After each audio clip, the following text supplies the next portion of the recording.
So he's just like, look, we lost offensively, defensively, special teams. We lost in every measurable way. But notice his tone and his temperament. Notice he's not on some woe is me. Notice that he's still oddly optimistic. Now, why would this be? Again, we're going to look at a different clip of him in a moment that ties this in, but it goes to a specific kind of mentality that I think guys like Deion have. Guys that you might call them old school, you might call them just from a different era, but they're built a little different. Deion Sanders is indeed built different. He's not your classic football coach, and some people are missing the message as to why he's built different. I recently got a DM from somebody on Twitter/X telling me to stop talking about Deion Sanders. I shouldn't get involved in the drama.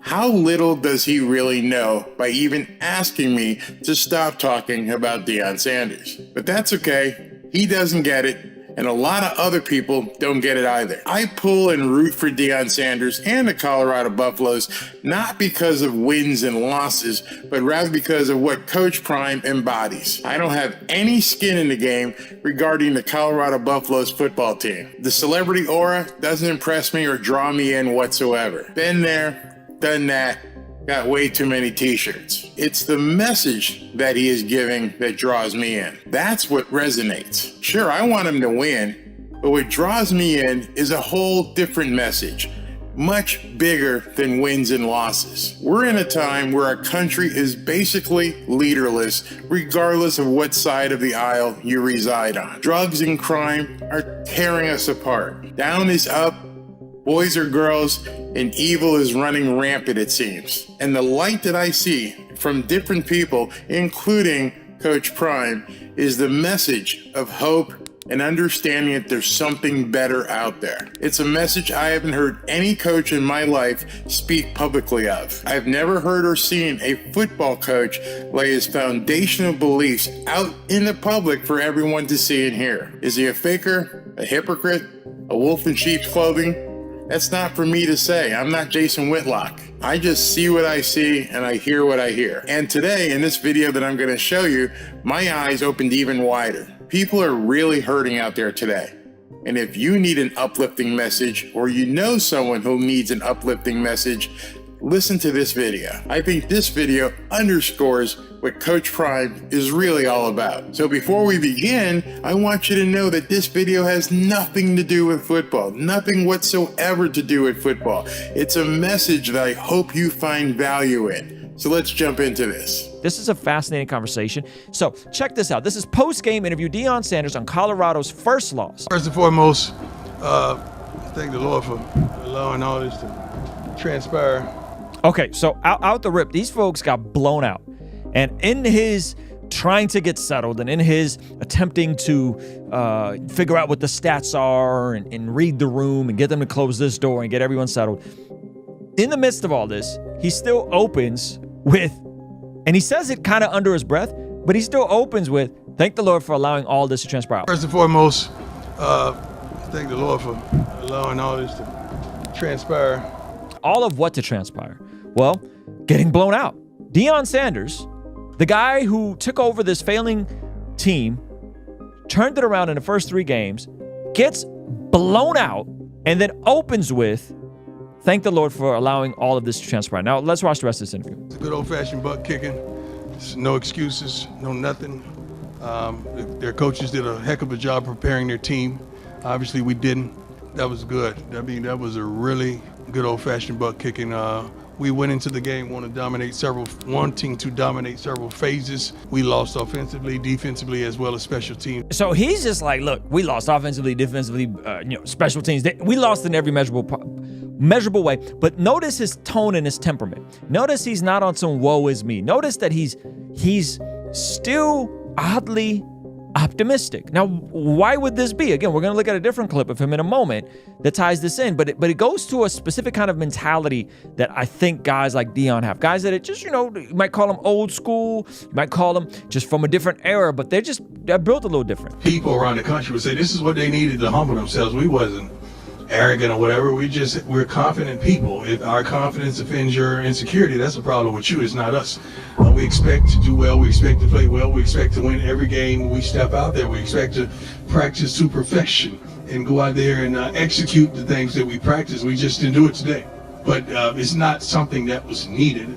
It's just like saying you get in a car wreck or something. Oh, he needed that to slow him down. You don't need that. It's just stupid. It's just something that happened, and they got the best of us today. That's just it. He said they got the best of us today. That's just it. I want to juxtapose this because there's something here that's super important. But listen to what he says in this interview from a couple years ago. Deion Sanders, faith journey. Listen to this. There are people from every walk of life who know who you are. There are people from every walk of life who'll probably see this interview. If you could say or speak to them about the gospel of Jesus Christ, what would you say to them about your experience with Christ? I've trusted man, I've trusted woman, I've trusted child, I've trusted people, places, and things. And every last one of them have somehow, some way or another let me down. Woo. But not Jesus. Woo. But not Jesus. Not one day, not one time, not one moment. And I've learned to accept all things. Come on. And all things. When I tell you all things, I don't have bad days. I've learned to accept, I got goosebumps watching this. I learned to accept all things. I don't have bad days. Oh, this is so good. And I'm gonna really summarize this for you guys in one specific quote. But let me let Deion cook a little more. All my days are good. Come on. All my days of learning are their lessons. All my days are good. All my days are learning lessons. When you have the mind of Christ, because you've been born again, there's no such things as L's. There's only lessons. There's only lessons. There's only opportunities to recalibrate and level up. Even if it's, as Deion just previously said, a good old-fashioned butt kicking. Are there things that take me from faith, to glory to glory? Are there ways that teaches me and trains me how to reach and how to teach and how to touch, how to inspire, how to encourage and how to motivate? All these different things. I've been through private hell and public hell and have had private success as well as public success. Come on. So everything is a learning tool for me, and I'm going to take every last bit of it and try to encourage and motivate others to come to know Jesus. I don't care what anybody would say. I know what works for me. Yeah. And I want you, just like I go to a restaurant and tell you, hey man, there's some good food down here. I'm going to tell you, hey man, there's some good Jesus over here. Come on. That's good. Okay. Now check out this Bible verse. Romans chapter 5. Therefore, since we have been justified through faith, we have peace with God through our Lord Jesus Christ, through whom we have gained access by faith into this grace in which we now stand. And we boast in the hope for the glory of God. Not only so, but we also glory in our sufferings, because we know that suffering produces perseverance. Perseverance, character, and character, hope.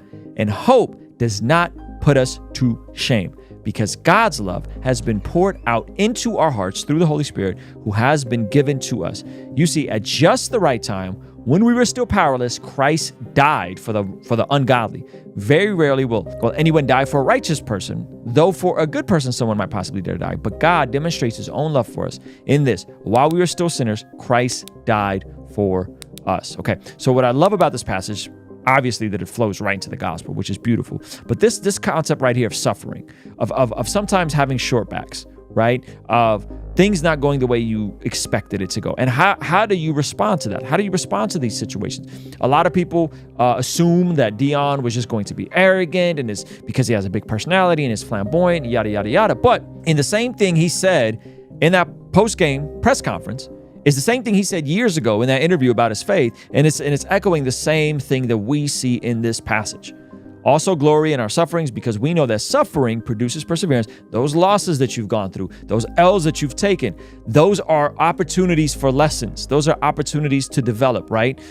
Perseverance, character, and character, hope. And hope does not put us to shame, because God's love has been poured out into our hearts through the Holy Spirit, whom has been given to us.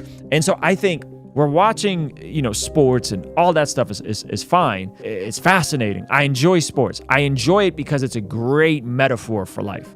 That sometimes you might go out there having done all the right things. Sometimes you might go out there having planned accordingly, and things may not go your way, but that's okay, because even in those shortcomings, God's grace is still there, and the opportunity to grow through it is there. And so I appreciate Deion talking about this. I appreciate him driving home this point. In times of great celebration, he's pointing people back to Jesus. In times of taking losses, he opens his press conference. I'll bring it all the way back to the very beginning. And you may have not heard it, but listen to how he opens his press conference. First and foremost, thank the Lord for allowing all this to transpire.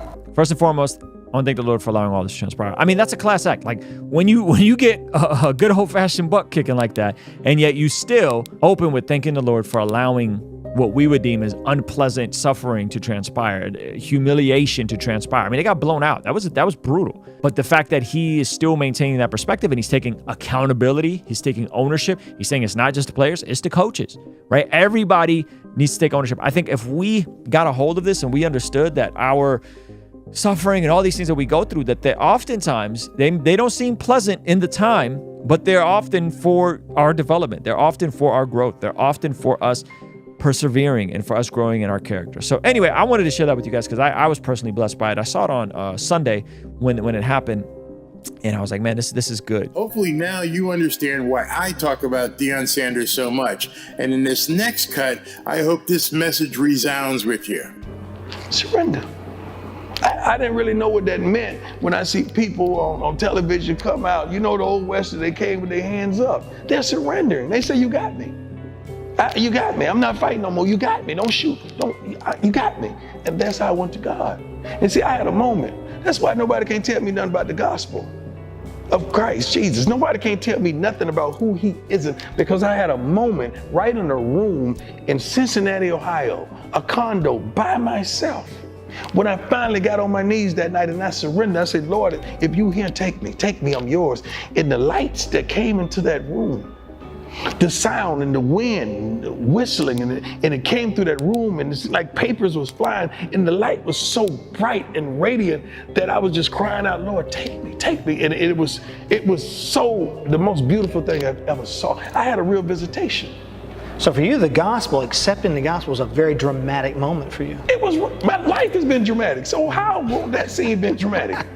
You think my life has been mediocre? My life has been dramatic. So how's God gonna come to me? So you've been living prime. God came to you in a prime way. Yes, because he wanted it to be real. Mm-hmm. He wanted me to see the authenticity in the real. And when I tell you he came. God has always spoken to me. And I've always knew it was him. I just wasn't ready at that particular time to accept the charges because I felt like it was gonna cost me too much. I could do this. I don't have to be perfect. Pastor, I just gotta be present. God hadn't called me to be perfect. He called me to be present. God hadn't called me to the pulpit. He called me to the street. God ain't called me to the altar.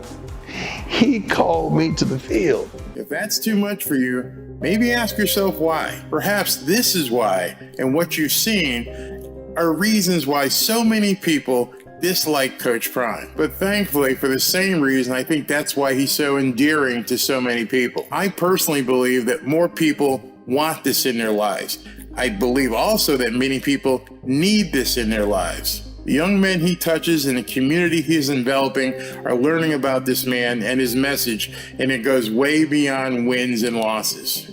See, it's all about choices, man. Pastor, I'm trying to make the right choices, not just for me, but for my kids. Not only my kids that are my biological kids, but the kids I coach. Not only just for the kids I coach and my biological kids, but the kids I come across in the community. And not just the kids, their parents. I pray this message reaches you, and I hope you find some value in it. And if there's anyone that you know who may need to hear this kind of message, please feel free to share it with them. The pressure is on for you to reflect Christ in all that you do. That ain't no you're pressure. known. There ain't no So pressure. talk to me about what that There looks ain't no like. pressure. Pressure? Mm-hmm. You know what pressure is? Pressure is a single mother of 3 with no man in the house. She just got fired or terminated from her job, and she got to make ends meet, and she got to feed those kids. Pressure is a kid laying up in the hospital that don't know his next breath, that don't even know if he's going to make it to tomorrow. That's pressure. This ain't no pressure. This is a choice. And I've made the choice to everywhere I go, I'm going to take Jesus with me, or I don't need to be there. If I can't take my God with me, why am I there?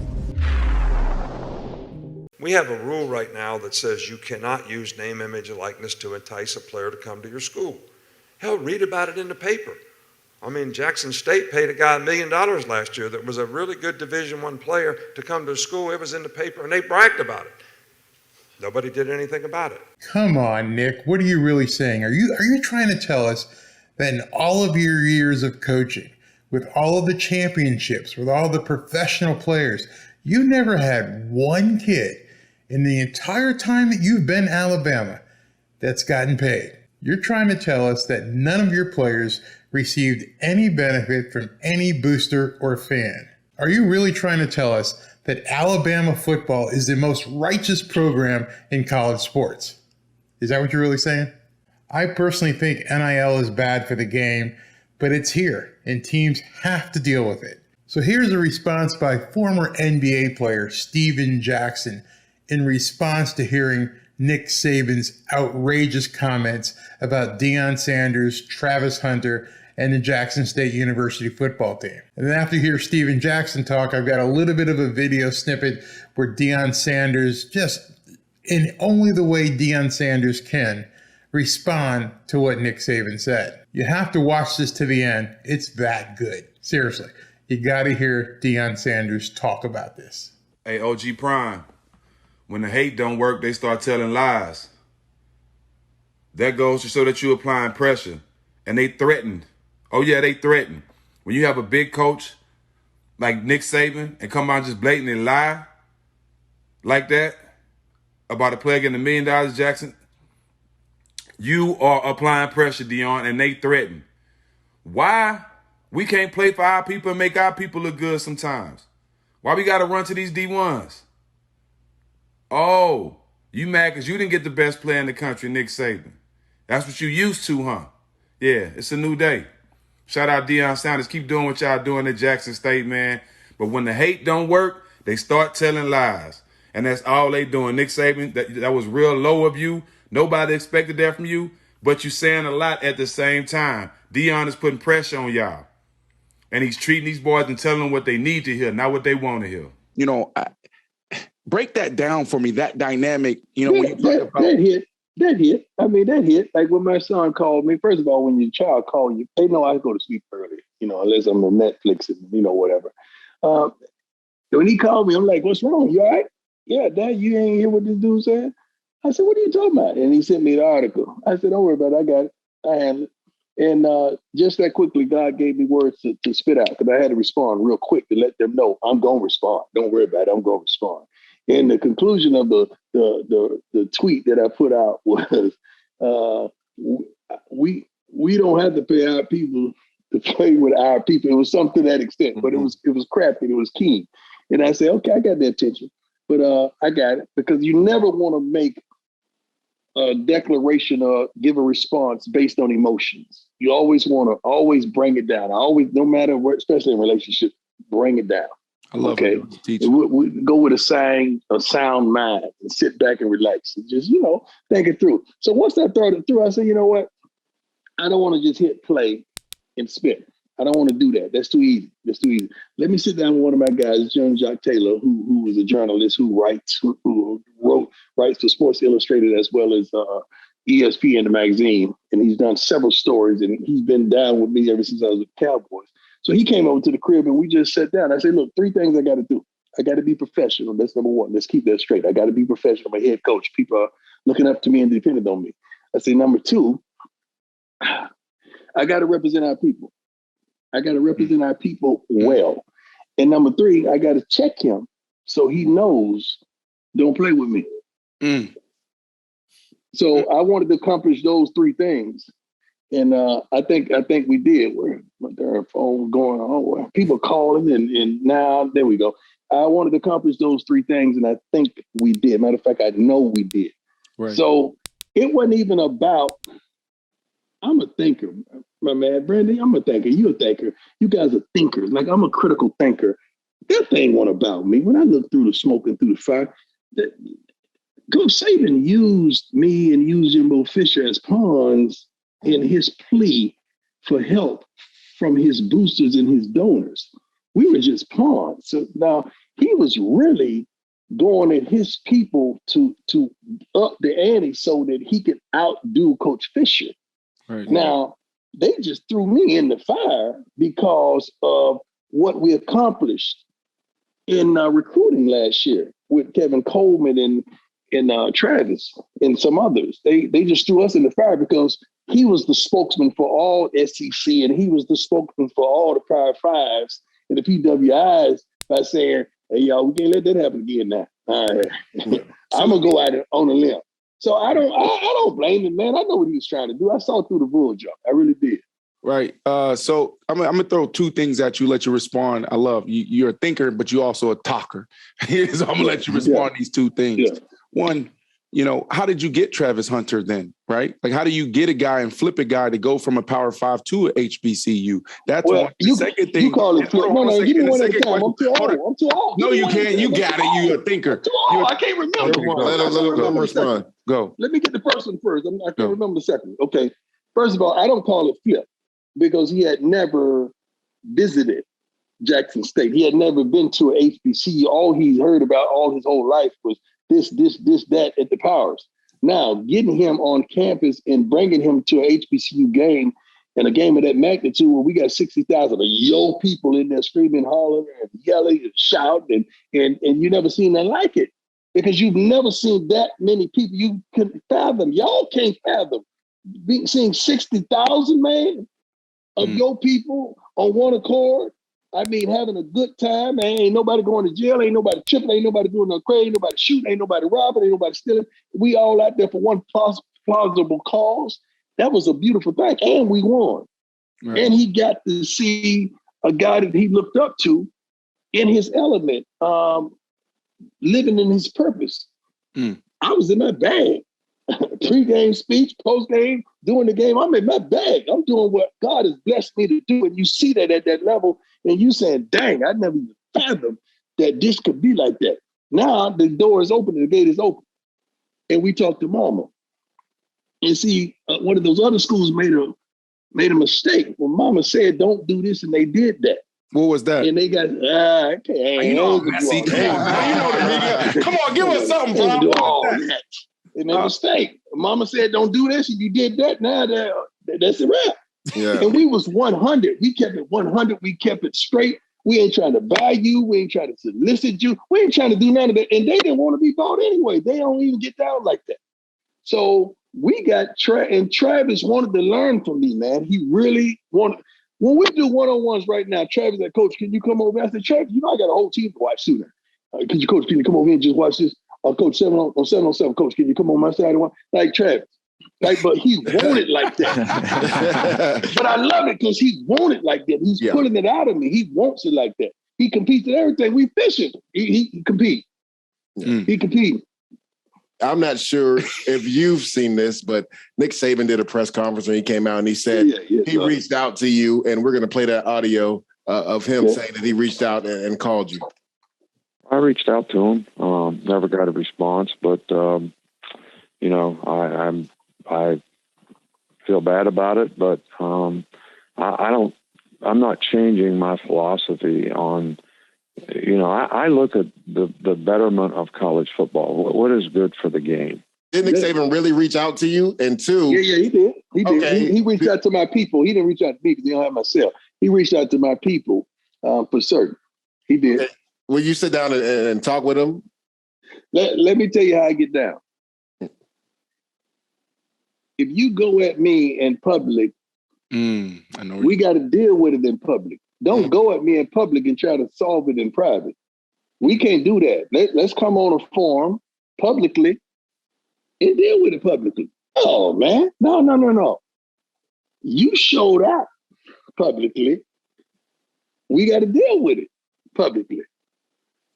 We can't do it no other way. That ain't right. That ain't cold. That ain't cold. You got to understand, I don't hold grudges. I have the utmost respect for Coach Saban. I know Coach Saban is the magna cum laude to me of all college football coaches. Coach Saban will probably, what he's accomplished in college football may never be accomplished again. I love who he is as a coach. That's why it was disappointing. What he said and what he did, that's just a moment, man. I'm not going to put him in a category just because he had a bad moment. That's not who he is. He had a bad moment. He got caught up. So what do you think? Is Nick Saban basically worried about smaller schools stepping into the big pool that Alabama has to compete with? Does he have a case here, or is he just spouting basically jealousies for losing out now on some of the big-time players? Calling out Jimbo Fisher, calling out Deion Sanders, but he's not talking about the money that Bryce Young got last year. It's funny, that was okay though, right, Nick? Bryce Young picking up, what, I think like $800,000. NIL is not good for the game. That's my opinion, but it's here, and now we have to deal with it. And Nick, pointing fingers at other people ain't gonna get it done. I've been following Jackson State University and Deion Sanders for a couple months now. It's really impressive. They're fighting for clicks, we're fighting for wins. There's a difference, right? There's a difference, right? They're fighting for clicks, we're fighting for wins. There's a difference, right? There's a difference. Dan Lanning of the Oregon Ducks football program said that his team doesn't go for clicks. It's all on the field, all or nothing. They don't worry about clicks. So imagine my surprise when seeing this. What a great scene it's going to be here at Otched Stadium. Look at this matchup. Oregon, Colorado. The thrill of two top 20 teams coming together. Colorado, they've, I think, silenced some doubters so far. We know that. We've heard the national narrative. It's like a movie, isn't it? You know, it all feels that way. You know, sometimes, like in movies, the stars align. Make no mistake about it, this is a Cinderella story, right? And some people think the Cinderella story, right, always goes a certain way. This game is not about a Cinderella story, it's about ending one. Right? We always know it's Oregon versus Oregon, right? That hasn't changed. I'm not about outside noise. Rooted in substance, man. They're rooted in substance. Gritty, no nonsense, substance. And that's what Oregon is right now. They're made of the right things, and I think it's a mark of the new era at Oregon. Wait, where was this posted? Did you want people to actually watch it? I understand there's been almost 2 million views since you posted. 2 million clicks, if you will. It's a beautiful video. It celebrates a huge win. Nothing wrong with that, but I thought you didn't want to go for clicks. Imagine my surprise. And God said, let there be Colorado at Oregon. This is a major stage because of Colorado. Every station, TV station, talking about Colorado. Colorado. Buffalo. We're talking about Colorado. The most amazing story of the year in sports history. They have made it personal. It's not about it's personal anymore. It's about they're coming to kick our ass. Rooted in substance. Today, we talk with our past. I love this video. I love everything about this video. The kids deserve it, the school deserves it, the community deserves it, and Dan Lanning deserves it. But I thought you didn't go for clicks. I thought clicks were only things that Deion and the Colorado Buffaloes went for. You guys weren't about clicks. I can't understand. Why'd you even post this video? When they talk, you don't say shit. You don't say shit. You talk to thieves. You talk to your own.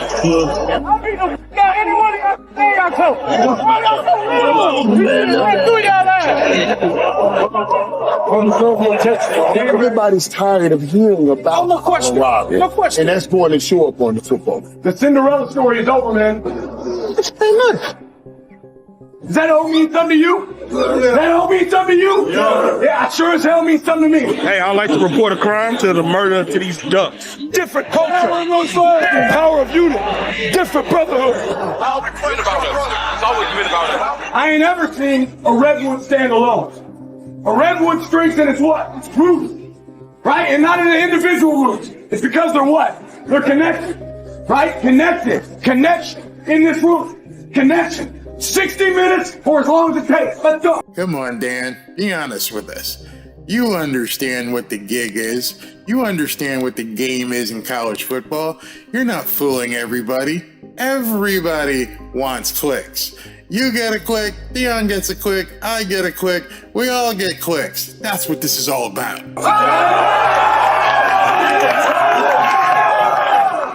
There's the Harley. Here come your Ducks. This is the real deal. This is what we've been waiting for.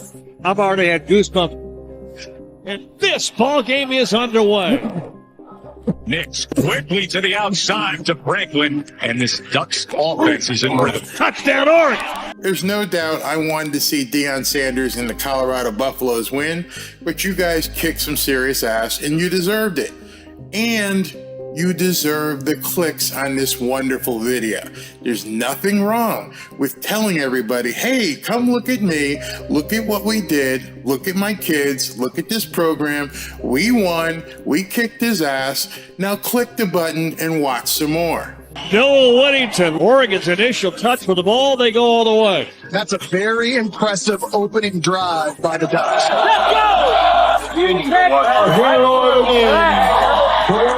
Irving stacked up, trying to break free, kept his balance somehow, and fights his way to the 5-yard line. How does he do that? That's amazing. If only people would be as honest as Deion Sanders, then there wouldn't be any problem. We know every single one of us who creates content, every single one of us who posts content, we only do it for clicks. There's no other reason. There's no other reason to post a piece of content, to post a video, if you don't want people to see it. I take my hat off to you. This is a wonderful video celebrating a huge win, and your guys deserve it, and you deserve it. But come on, man, quit bullshitting us. We know you guys are for clicks as well. We all are. We're fighting for clicks, we're fighting for wins. There's a difference. There's a difference. Gonna keep it, trying to go up the middle. Now throws the pass, and he got it! Casey Kelly! Ducks had a very strong start. First punt. I don't have a message to detractors or haters. I don't have a message. I don't take my time to respond and to defend myself. Why would I do that? I'm giving you a microphone if I'm doing that. I'm giving you solace that you're in my life. I don't care. I really don't. So if it's been that way all my life, you would think that I'm used to it. I'm not new to this. I'm true to this, and I keep going. So I'm good with that, man. I'm good with that. This is a comfortable place for me. So what do you teach your guys in the locker room who are It's about us. It's not about them. It's about us. Everywhere we go, even in your darn families, you're going to have detractors, you're going to have naysayers, you're going to have doubters, even in your darn family. And you guys are all shaking your head like, yeah, my aunt, she ain't no good. My sister ain't, she's ignorant. You don't tell the truth. That's it's going to be like that. God would always allow somebody to be in your path that have a disdain or dislike for you. It's up to you to keep going. I don't stop. I keep going. I don't have stop in me. Not whatsoever, man. Thank you, sir. Great question. That's ordinary. Was that something that maybe you were alluding to after the game when you said No. that teams are trying to beat you? And No, I was alluding to what I said. I was honest about what I said. No, that happens every week. That's not just from an Oregon game. That's life. And I want our coaches to understand that we're not just playing against a team. We're playing against all of college football. It ain't too many people lined up to see us dominate, to see us win. And they got to understand that as a whole, and our entire staff has to understand you're not just participating against that per se school. We call for information as well, so it's not a one-stop type of thing, but I know Keyshawn alluded to the gentleman saying that they have a plethora of calls trying to assist, which is understandable. Ain't that don't make it no tougher, no easier. We understand that's what we're up against. Go ahead and click right here, and you'll be notified when I go live on Saturday as the Colorado Buffaloes take on the USC Trojans and Caleb Williams. We're all looking for clicks. Click the button. Talk to you soon. We're fighting for clicks, we're fighting for wins. There's a difference. There's a difference. It's tremendous belief-wise, but we got to believe no matter what. You know, it can't be just because it's a quarter or the second half.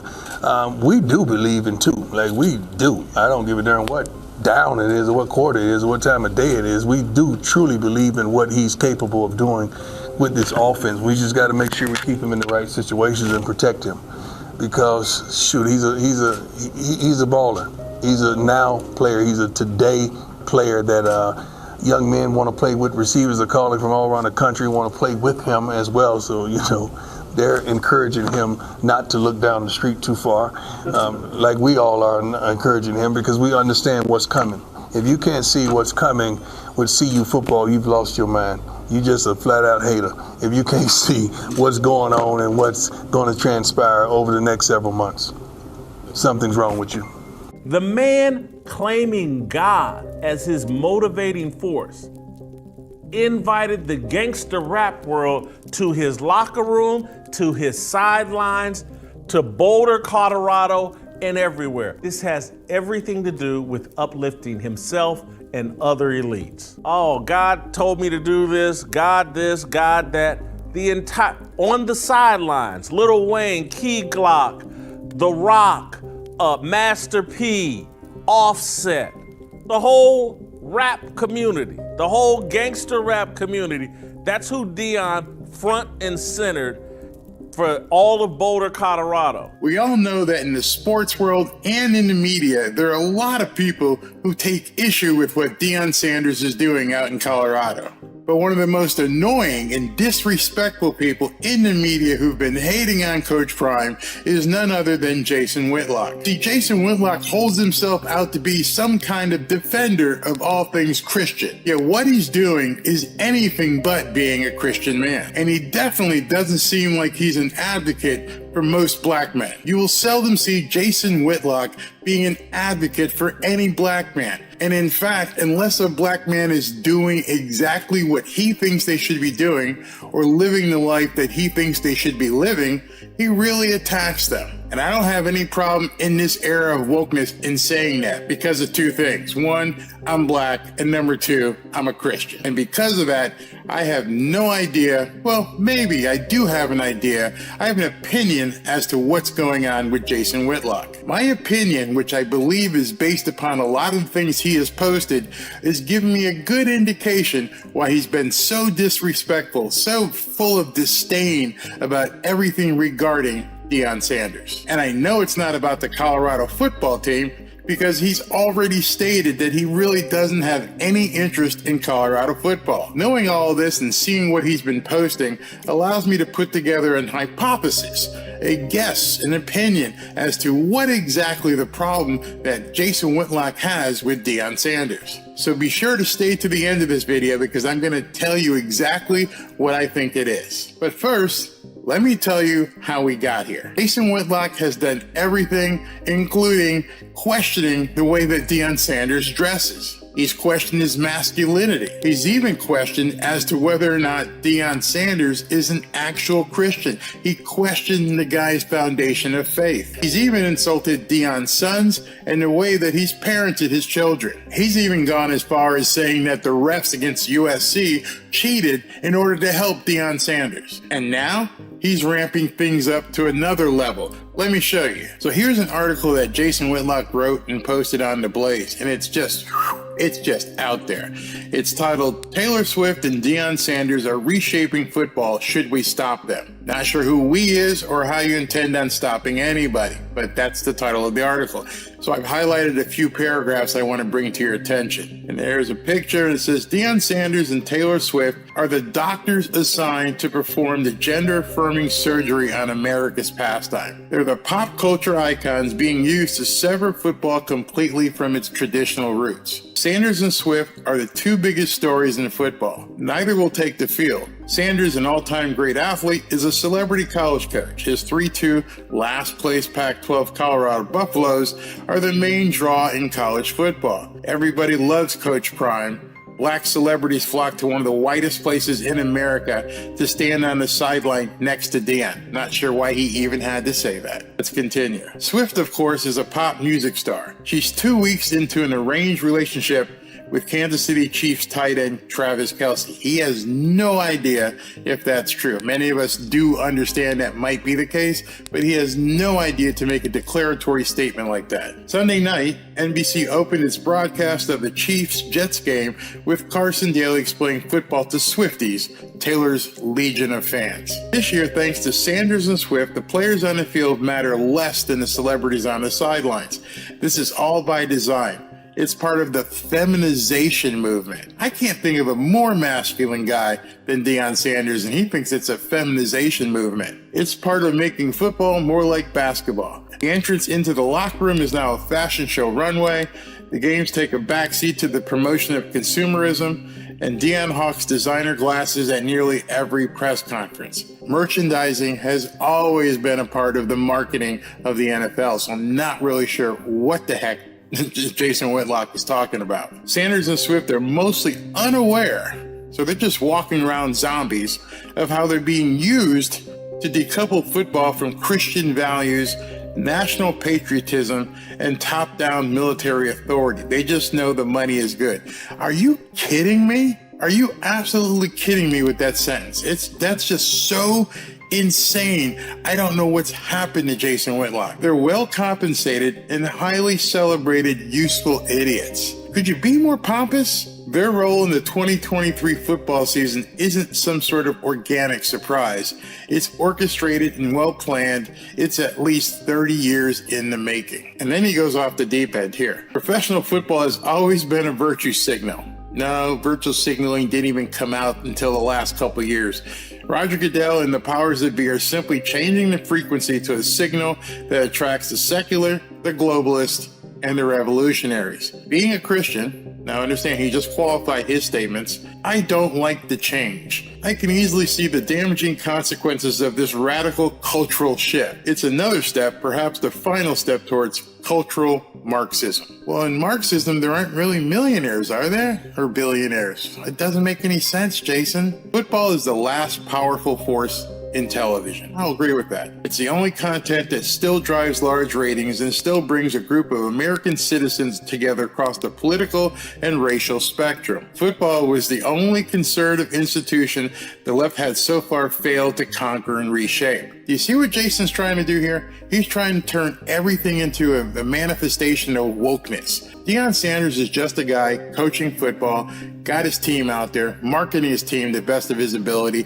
Taylor Swift, on the other hand, she is a international megastar selling records. And yes, she's an entertainer. She's acting. I have no idea what her personal beliefs are, and frankly, I don't care. The reason, in my opinion, why Jason Whitlock is doing all this is because it is absolutely personal to him. But it's more personal than you might think. Jason Whitlock just doesn't have disdain for Coach Prime. It goes way deeper than that. In my opinion, I think that Jason Whitlock feels that people like Deion Sanders and Taylor Swift are satanic. If you truly believe that someone is a satanic vessel, you act like Jason Whitlock. If you truly believe that you're fighting evil forces, you act like Jason Whitlock. In my opinion, I really think in his heart that Jason Whitlock feels that people like Deion Sanders, Taylor Swift, are all agents of the Antichrist and must be exposed and stopped. This isn't about football. This isn't about coaching. I feel that Jason Whitlock feels like we're living in the end times and that the battle is upon us. In my opinion, he believes that you have to pick a side at this point. In furtherance of my opinion, I now believe that Jason Whitlock believes that we are now in a good versus evil war. And in that regard, he may very well be right. I believe that Jason Whitlock is so wrapped up in his pomposity that he feels he is entitled to pick the teams that are on the good and evil squads. However, Jason Whitlock, you don't get to define the teams in this war. You don't get to determine who is good and evil based upon your definition. But obviously, one of the things we've seen, he's going to keep trying. He's got a big audience. A lot of people listen to him. And right now, he figures he's attacking Deion Sanders in a righteous way. I hope that Coach Prime doesn't even respond and doesn't fall into that trap. I feel that Jason Whitlock is a good guy. I think he means well, but he's picked a fight with the wrong person. I could be wrong. I don't think Deion Sanders is a satanic vessel. But hey, what do I know? Maybe I'm wrong. I'd love to hear your comments and what you think about the ongoing attacks by Jason Whitlock against people like Taylor Swift and Deion Sanders. Thanks for watching. Talk to you soon.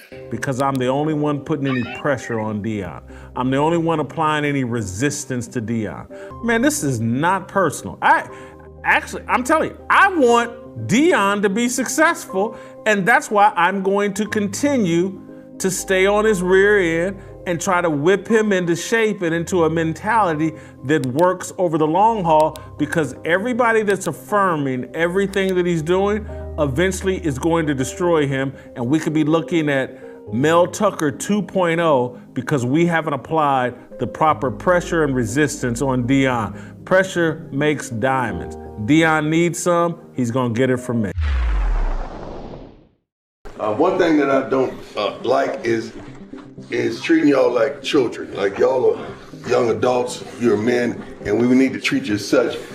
Hold them accountable for what's transpiring. We're trying to raise men. I'm sick of calling and baiting these guys and have to check on them and trying to force them to be who they want to be.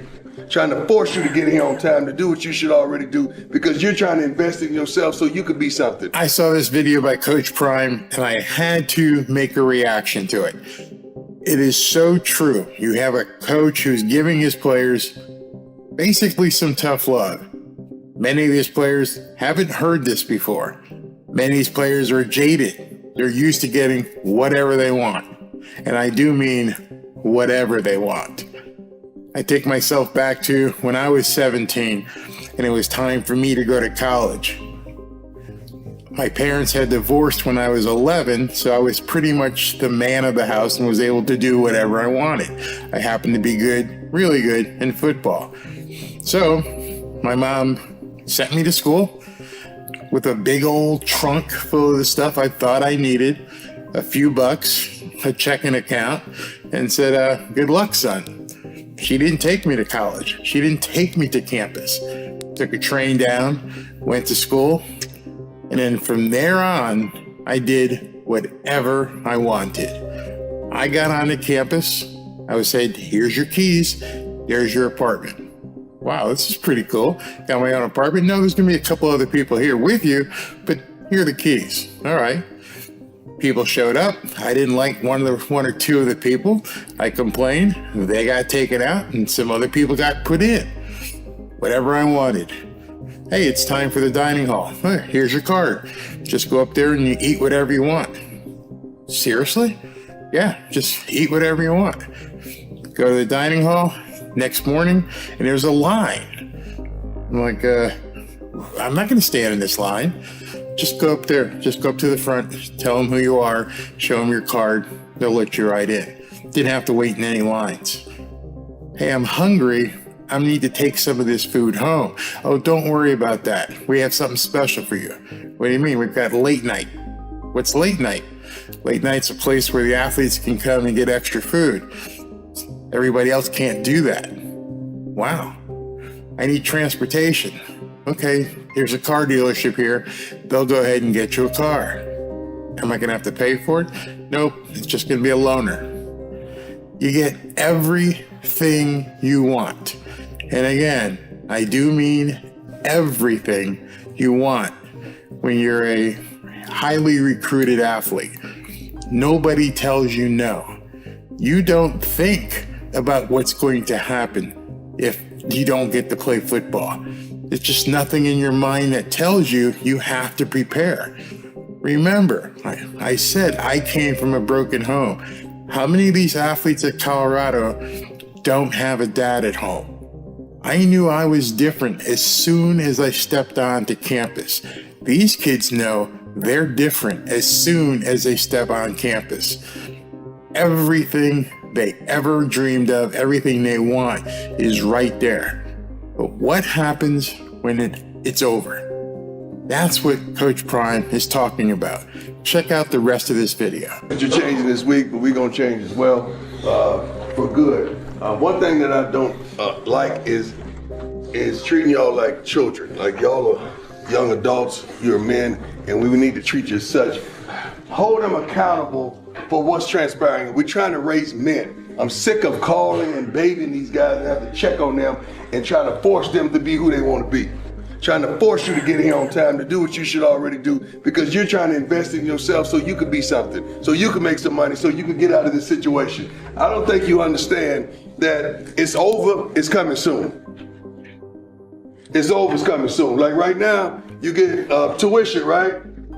They're ready to get tuition. They pay for your school and your education, correct? Right now, all your meals are taken care of, right? And you have a buff card that you can get other meals, correct?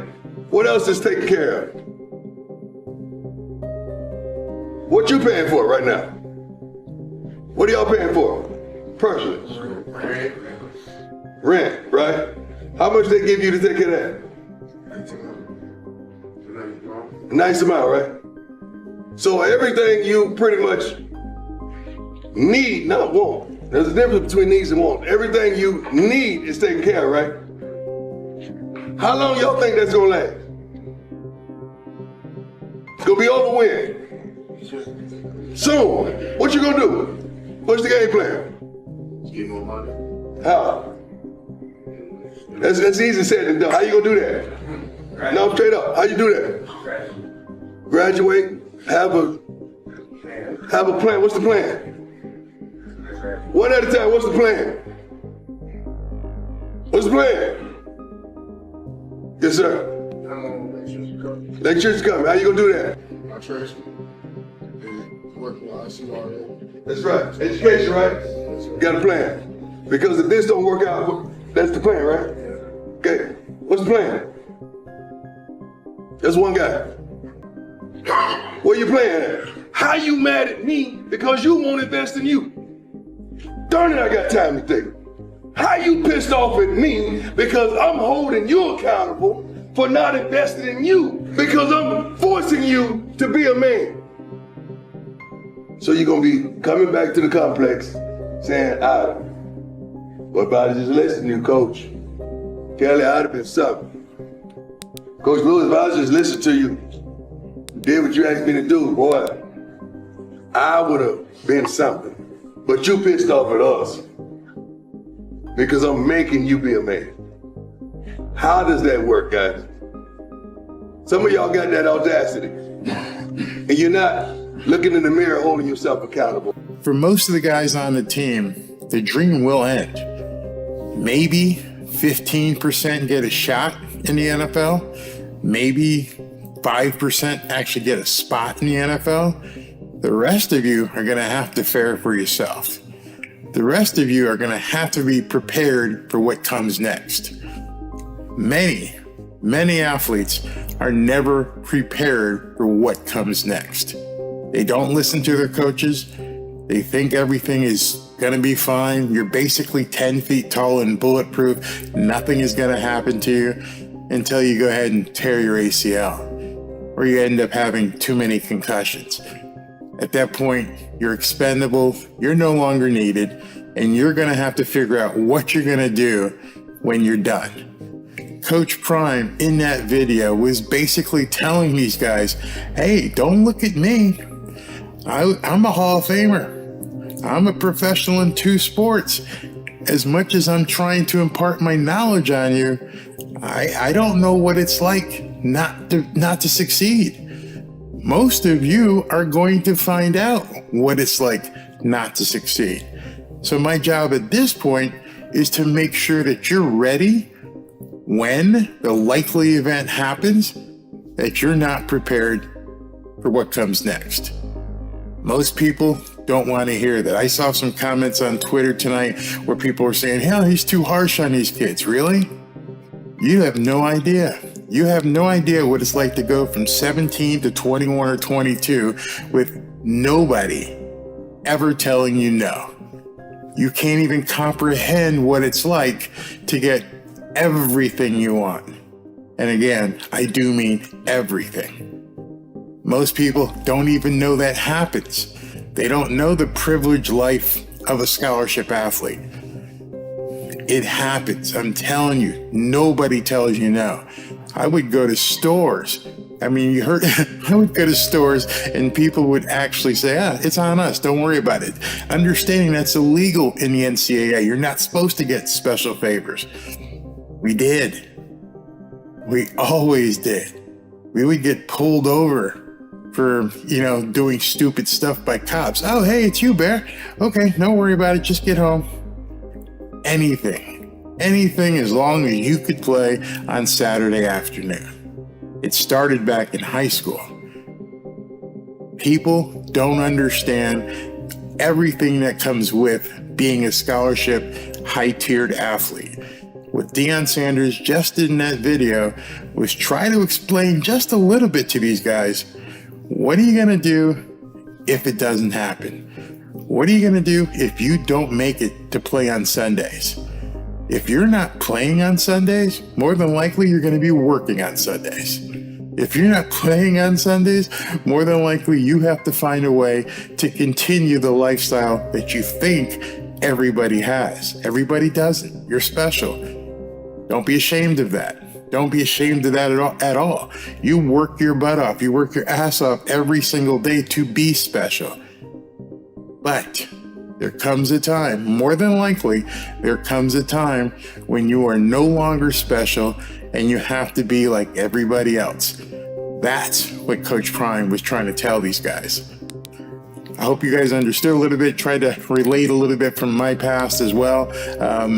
I love that he took this direction with these kids, and finally it's a different side of Coach Prime that we haven't seen before, where he's trying to impart on these guys, hey listen, get prepared. Just as you're getting prepared for a game, you got to get prepared for life. Talk to you soon. Can't wait to see the Colorado Buffaloes take on Stanford this weekend. Thanks for watching. Remember what the Oregon football coach said about Deion Sanders chasing clicks? Let me play this and refresh your memory. Every moment, the Cinderella story is over, man. Right? They're fighting for clicks, we're fighting for wins. There's a difference, right? There's a difference, right? This game ain't gonna be played in Hollywood, it's gonna be played on the grass, right? It's gonna be played on the grass. Let's go. And then Coach Prime responded by saying this. I don't say stuff just to say it for a click, contrary to what somebody say. But what we found lately is that the Oregon coach, Dan Lanning, was lying. Let me ask you one quick question, and the answer to that question will prove that he was lying. If he wasn't saying it for clicks, why did he invite a camera crew in to film him? He could have said what he said completely in private just to the team. He didn't have to have it filmed and later released. But he specifically chose to say those words. And he specifically chose to have it filmed. And he specifically chose to release it. And that's solely for the purpose of having as many people as possible see it and watch it. That makes him both a liar and a hypocrite, and nobody called him out on it until yesterday. Take a listen to what was said on First Take by Ryan Clark. Hey, let's be real though, right? Like, Prime is just being Prime. Deion Sanders is not attempting to be something new as a head coach. This is who he's always been. And to be frank, this is who Deion Sanders is entitled to be. Deion Sanders has earned this. And let's be real. Like, these coaches are saying certain things about Deion, and I agree with Shannon. I have no issue with what Dan Lanning said. Neither do I. But Deion Sanders is never trying to tear another man down to build himself up. I haven't heard Deion Sanders say a negative thing about another team or another man. Actually, when people come out and say things about him, he's always taking the high road. You know why? Because Deion Sanders ain't got to build himself up on nobody else. Ryan Clark is 100% correct. Deion Sanders already knows who he is. His persona was developed over decades. He films and releases everything. His son Junior runs the social media, and Junior posts just about everything. And coaches around the country absolutely know that. They may not like it, but they know it. They know that if you want to compete with Coach Prime, with recruits, you need to get as many clicks as possible as well. That's the day and age that we're in. We are in a social media age. Everybody is checking YouTube, TikTok, Twitter, Facebook. And if you're not competing on those platforms, you might as well not compete at all. It's hilarious to me that Dan Lanning complained and made fun of chasing clicks when that's exactly what he did. He is a Hall of Famer. He is a winner. He is a great coach. He is a great father. And so he doesn't have to do those things. And on the other side of that, Dan Lanning is correct. They do get a ton of clicks. Dan Lanning is correct. There are stars that go to Colorado that would have never gone to Colorado before because of Deion Sanders. But Dan Lanning, let's be very honest. You knew that camera was on. Dan Lanning, let's be very honest. You knew when you were talking at halftime, they were listening. Dan Lanning, let's be honest. The reason that the Oregon Ducks has 72 million different combinations of uniforms is because y'all want eyes on you. You want kids that are being recruited to want to play for you. And you know you ain't getting Offset and The Rock and all of those people to come to your school. So what did you have to do? You have to do exactly what everybody else is doing when they play Colorado. Yeah, you know why you said, I hope all of those people that's been watching them are watching today? Because you know they ain't just going to watch you. Like I've said many times about the videos I post, and thank you very much kindly for the success of this channel, but every single content creator out there, including every single network, Fox, MSNBC, CNN, they all post content hoping you will click and watch. There is no content creator in existence who is not creating content for clicks, as they say. And that includes Dan Lanning of the Oregon Ducks football team. See, but the problem, I think, goes way deeper than that. Dan Lanning had to take a long road, the common road that most coaches have to take. He started coaching in high school in 2008. It took him till 2021, almost 2022, to land his first head coaching job. That's 14 years of due diligence. It's an honest journey. Obviously, Deion didn't have to go through all that. You think there's a tad bit of jealousy involved? Yeah, I'm thinking so. Jealousy is putting a huge target on Coach Prime. And nothing's wrong with what Dan Lanning's done, and nothing's wrong with what Deion Sanders has done. This is how it works. If your kids talk, if you talk, if you're confident, people gonna make you see about it. It's the great thing about our sport. So I ain't got no issue with nobody in this, but I want Dan Lanning to be very honest with himself. You did it for clicks too, bro. You did it for shine too, bro. It is what it is. But don't be fake. The coaching establishment simply doesn't care for his style. But too bad. They're going to have to keep up because the players do. Sanders is a nightmare for the football establishment. This man represents everything they don't want to go up against. Let's go ahead and define who is they. They is the coaches that he's coaching against and the media. Why don't they like him? Well, it's because he's vocal. It's because he's confident and he wants his players to have fun. I mean, this guy is cool. He's dapper. He's a great coach. He'll lift you up, but he's also going to hold you accountable. You know how long they have told us that you can't have it both ways? As a coach, you can't be cool and be great. Coach Prime don't care about that. But let's not kid ourselves. There's obviously another reason why some of these coaches and some of these volatile fans are having a problem with Deion Sanders. There's another aspect of this that you really can't deny, and Deion spoke about it on the very same day that President Joe Biden called LL Cool J, his real name, not LLJ Cool, whatever he said. He called him a boy. The President of the United States called LL Cool J a boy.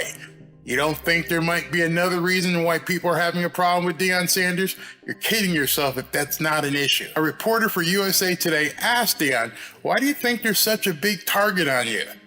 Here's what Deion said. You know why that is. Just say it. Don't try to get me and provoke me to say it. Just say it, man. I mean, some of y'all gotta have some balls sooner or later to just say what it is. You can't provoke me to say it. I'm not built like that. There's a lot of people out there who won't publicly admit that. There's a lot of people out there that are saying Deion Sanders is blowing things out of proportion. There's some people out there saying that Deion is merely playing the race card. To those of you who say that, let me ask you a question. Why is it that you have a problem with Deion Sanders? But before you answer, I have another question. Has there been any other coach, NFL or college, that you've had the same problem with? Because if Coach Prime is the only coach in the NFL or college ranks that you have that feeling about, that distasteful feeling, not really understanding what it is that turns you away from Deion Sanders, you might need to do a little introspection. Just saying. Let me know what you think. I'd love to hear your comments on this. Talk to you soon. Coach, I'm just curious, because you're focused, like you said, you listen to some noise, I think, but you don't listen to all the noise that comes in. What do you say when people like local people here, Buffs people say, Deion for life, man. How can we get this guy to a lifetime contract? How do we keep him and keep what we got? If I listen to that, I'm going to have to listen to this. You can't choose that and not accompany it with this. So either I'm going to be in it, or I'm going to be out of it. That's a wonderful gesture. I love it. But I'm smart enough to know and old and wise enough to know that that can flip on you instantaneous. A fan only blows when you're hot. My mama said that, not me. So if y'all want to be mad, get mad at my mama, okay? Is Deion Sanders looking at $100 million payday? It only took 5 games at Colorado for people to be talking about whether or not Deion Sanders deserves a lifetime contract. But is Deion even interested in locking in on a lifetime deal? During a recent press conference, Coach Prime was asked about his thoughts on a lifetime deal with Colorado. While he most assuredly appreciates all of the love he's receiving from the fans in Boulder and from across the college football world, it seems he doesn't at this point envision a lifetime deal with the Colorado Buffaloes. When he was asked about the possibility of entering into a lifetime contract extension with the Colorado Buffaloes, he dropped a really honest answer. Coach, I'm just curious, because you're focused, like you said, you listen to some noise, I think, but you don't listen to all the noise that comes in. What do you say when people like local people here, Buffs people say, Deion for life, man. How can we get this guy to a lifetime contract? How do we keep him and keep what we got? If I listen to that, I'm going to have to listen to this. You can't choose that and not accompany it with this. So either I'm going to be in it, or I'm going to be out of it. That's a wonderful gesture. I love it. But I'm smart enough to know and old and wise enough to know that that can flip on you instantaneous. A fan only blows when you're hot. My mama said that, not me.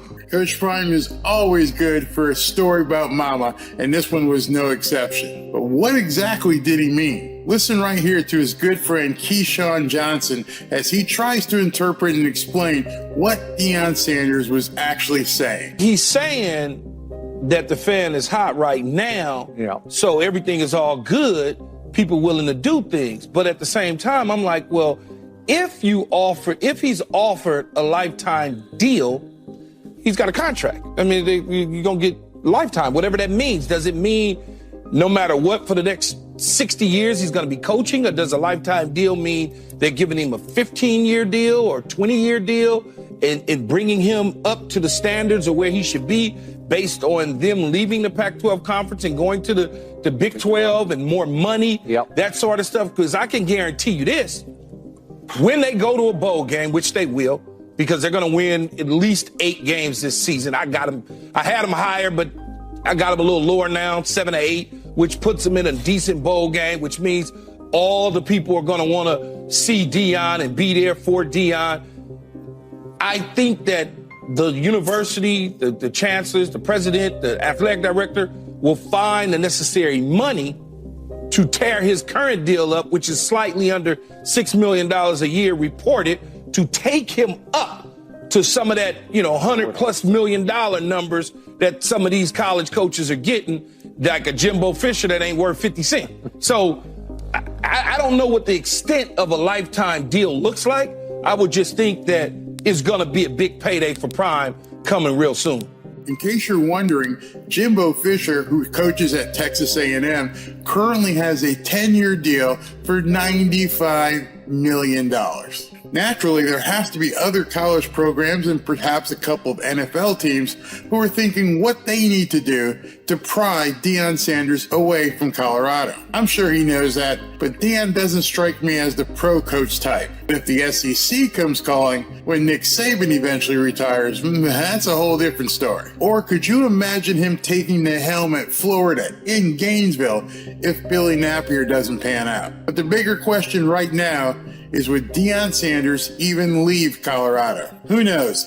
He's early in his tenure at Colorado, and he's only 5 games in. And did you know that currently Colorado has Deion Sanders on a discount bin kind of contract? Coach Prime is an absolute bargain, a Kmart bargain, a blue light special, as Colorado is only paying Deion Sanders $5.5 million per season. That ranks him 32nd in Division I. That's no slight on Colorado. They didn't know what they were getting with Coach Prime, but now that they do, they may have to up the ante. Given what he brings to a college community, it's a given that Deion Sanders is going to see a $100 million contract sooner than later. Let me know your thoughts on Deion Sanders signing a lifetime contract with Colorado, or should he hold off and see what everybody else is going to offer him, because the offers are going to come. Love to hear what you have to say. Talk to you soon. Colorado football quarterback Shador Sanders had to respond to an anonymous coach. As the Colorado football team was heading out to face Arizona State, there's yet again another football coach taking shots at Coach Prime's team. And this time it's directed at his son, Shador Sanders. We all have seen that the Colorado Buffaloes' offensive pass protection isn't quite the best in the country. However, in no way is that relevant to Shador Sanders padding his stats by not throwing the ball away. Shador has been a part of the biggest story in all of college football, if not all of sports, and continues to impress week in and week out. But not everyone is a fan of what's going on up in Boulder. And that includes some coaches in college football, especially one anonymous Pac-12 coach who decided he wanted to run his mouth but wouldn't put his name out there in public. In a recent article by The Athletic, the anonymous coach suggested the reason why Shador's completion percentage is so high is due to stat padding, and that he's taking sacks on purpose. I think they want to rack up some stats for Shador. He really holds on to the ball for a long time. I think he takes sacks because he doesn't want to affect his completion percentage. He's playing a little different than he did earlier in the season. Before, he showed that he was willing to step up and escape. Now he's retreating more. Maybe because Travis Hunter's not on the field? Maybe because his number one receiver hasn't been playing for a couple weeks? Could that be it? But don't worry, Shador isn't paying this coach any mind. And he's definitely not giving his comments any air. He pretty much blew off those stupid comments like he should have. Tell that coach, whoever said that is a goofy, you lame. 100%. Then put that in the video, bro. I wish I was on Instagram. On God, I would respond to that. Whatever coach said, it's goofy. Go pop it up! They just want you to throw a pick instead of getting sacked. Right-handed guy, he'll rather have me than his guy. Yeah. We're going there with a purpose. This is a business trip. We're going there with a purpose. This is a business trip. This is a business trip. Break it down on one. Sanders has nearly 1,800 yards passing, 15 touchdowns, and only 2 interceptions this year. That makes him second best in the entire nation. What's missed entirely from the argument of this anonymous coach is why Shador has the best completion percentage. And here's why his completion percentage is an amazing stat. Going into week 6, Shador is the only quarterback in major college football with more than 200 attempts. So that hating coach and his stupid comments make no sense whatsoever. I hope you guys, wherever you are, get a chance to watch the game tonight between Colorado and Arizona State. And if you don't, check out my recap shortly thereafter, hopefully tonight. Talk to you soon.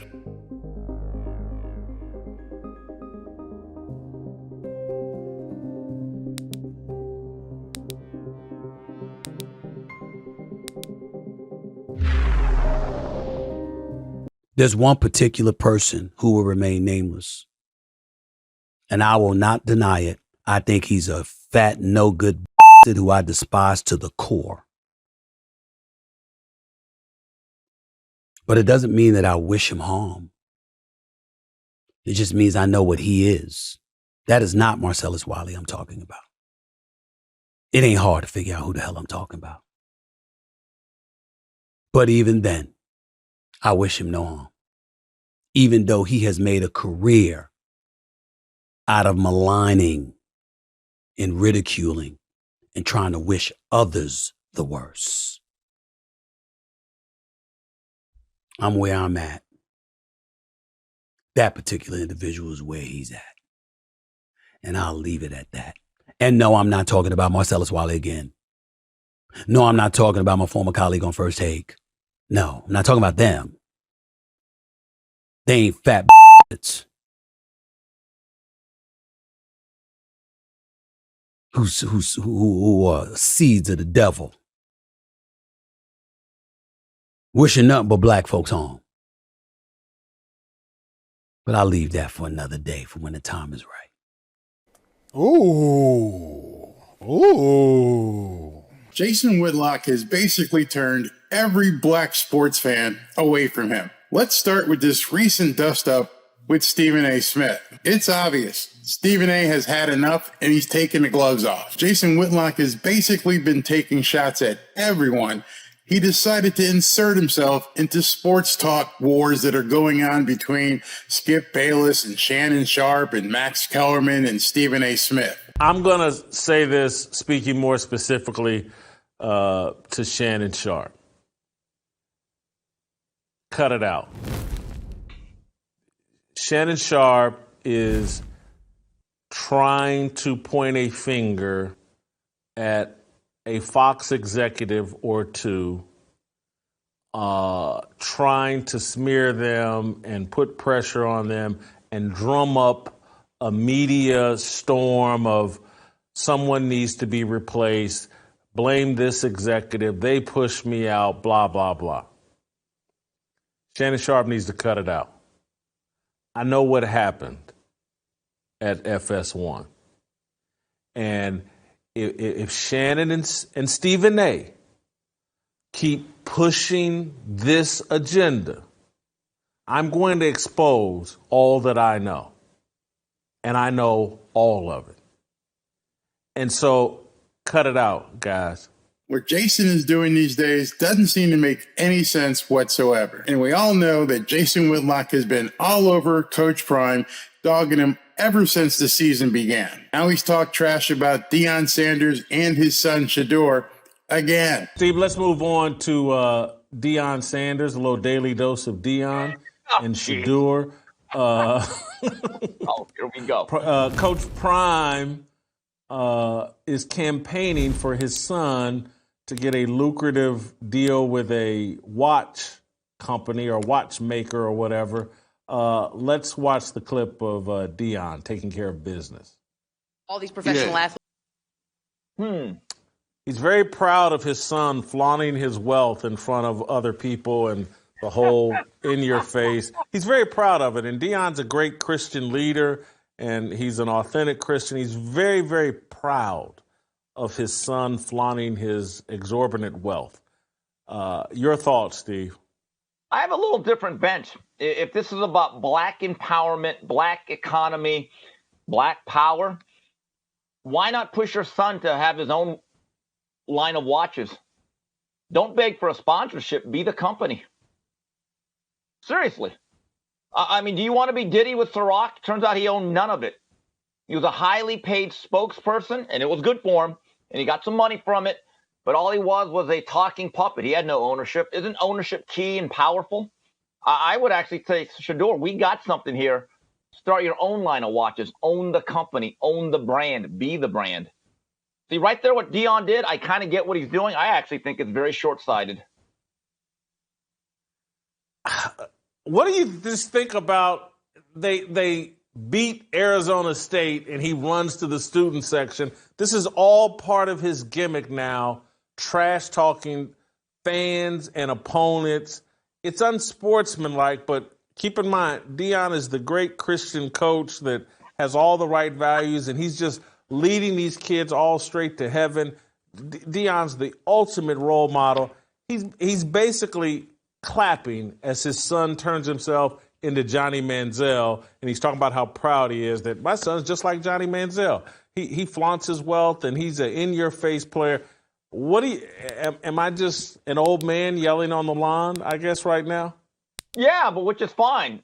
We should all act our age, but all the Deion jock snippers, there's your video you can do for the day as you glom off of Jason Whitlock. You ought to thank Jason, okay? Because at the end of the day, you guys all say, Jason is upset with Prime, or he's obsessed with them. Yeah, almost as much as you guys are obsessed with Jason Whitlock, which is the irony. But I do think, yes, you're right. Look, in college football, taunting and celebrating and planting flags on other teams' logos, to me, that's part of the fun culture of that sport. However, that's kind of reserved for big games when you actually beat someone that is, I don't know, good. Dude has a serious problem, but but he might want to be a little bit careful. He can't possibly think that constantly attacking prominent black men is a viable business strategy. And the stupidest part of all of this is he keeps attacking black men who obviously have more juice than he does. Guys like Keyshawn Johnson, Shannon Sharp, Stephen A. Smith, Deion Sanders and his son, Shador. And yeah, I think Shador Sanders even has more juice than Jason Whitlock. But nonetheless, he's attacked them all, and he just keeps attacking them. And for the life of me, I can't understand why he's going after a young college kid like Shador Sanders. While Shador Sanders may not handle himself the way I did when I was in college, that was a long time ago. And it was a long time ago since Jason Whitlock was in college. Things are completely different now. The era of NIL has changed everything. For decades, everyone made money off of college football players. The university, Nike, Adidas, Converse, the bowl committees, everybody was getting paid except the college kids. But now in this NIL era, the kids are getting paid. And players like Shador and Caleb Williams are making a ton of money. You know what's really funny? I've never seen Jason Whitlock have a problem, never see anything said negatively about people like Liv Dunn and how much she's making with the NIL deals that she has. I wonder why. Prime is making sure that his kids, the team, and anyone else in college football understand the value of monetization in today's day and age. And I don't know what's wrong with that. And being a Christian, I know the exact words that Jason is trying to intimate and trying to hide behind. Money is not the root of all evil. The love of money is the root of all evil. I haven't once heard Shador Sanders or Coach Prime say they love money. Coach Prime is a masterful marketer and a next level promoter. You can't hate on him for advancing his kids' interest as far as he can take it. And a little bit of advice for Jason Whitlock: don't hate the player, hate the game. This is the NIL era. Blame it on the colleges, blame it on the NCAA for ushering in NIL. The funniest part of all of this is the sheer hypocrisy that's exuding from Jason Whitlock. While vehemently criticizing Shador Sanders for showing the watch and for Coach Prime making money and doing NIL deals, Jason doesn't seem to have a problem with making money off of Deion Sanders and Shador Sanders. He's making money. He's profiting off of the content that he puts out, trashing Shador Sanders and Deion Sanders. That makes no sense. Actually, it does make sense. It's funny how Jason Whitlock has no problem whatsoever profiting off of the black men that he criticizes and attacks on a constantly daily basis. That's some next level hypocrisy. Maybe Jason Whitlock is just jealous, maybe just envious. As a Christian, maybe he should look up what those terms mean. But constantly deriding people like Shannon Sharp and Stephen A. Smith and Deion Sanders and Shador Sanders for your profit makes you the evil one, not them. Let me know what you guys think about what Jason Whitlock's been doing, and it doesn't make any sense to you other than his love of money. By the way, if you'd like to see another video about Coach Prime and the Colorado football team, please feel free to click on this link right here and it'll take you to another video. Thanks for watching. Talk to you soon. And leave me a comment. Let me know what you think about Jason Whitlock. Thanks for watching.